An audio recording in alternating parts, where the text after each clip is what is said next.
আজকের আলোচনার কেন্দ্রে রয়েছে একটা বাংলা ভৌতিক গল্প, গভীর রাতে প্রেতের ভর। আমাদের হাতে যে সূত্রগুলো এসেছে, মানে যেটুকু আমরা জানতে পেরেছি, তাতে একটা একদম সাধারণ গ্রাম্য পরিবেশে ঘটে যাওয়া বেশ অলৌকিক, বরং বলা ভালো বেশ ভয়ঙ্কর একটা ঘটনার বিবরণ আছে। হ্যাঁ হ্যাঁ গল্পটা শুরু হচ্ছে, মানে শুরুটা বেশ আচকামকা, এক তরুণীর আপাতদৃষ্টিতে আত্মহত্যা দিয়ে। কিন্তু জানেন তো, খুব তাড়াতাড়ি বোঝা যায় যে এর ভেতরে অন্য কিছু আছে, অন্য কোনো রহস্য। ঠিক তাই। এই গল্পে শুধু যে ভূতের ভয় আছে তা নয়, এর আড়ালে যে সামাজিক ব্যাপারগুলো, ক্ষমতার খেলা, লুকোনো অপরাধ, সেসবের একটা বেশ অন্ধকার দিকও উঁকি দেয়।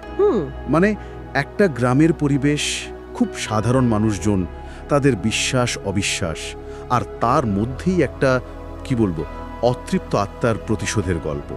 সব মিলিয়ে বেশ টান টান একটা ব্যাপার। আসুন একটু খুলে দেখা যাক পরতগুলো। আচ্ছা, তো গল্পটার শুরুতেই একটা বিরাট ধাক্কা, তাই না? হারাধন আর বেমলা, তাদের একমাত্র মেয়ে সোমা, বয়স 22।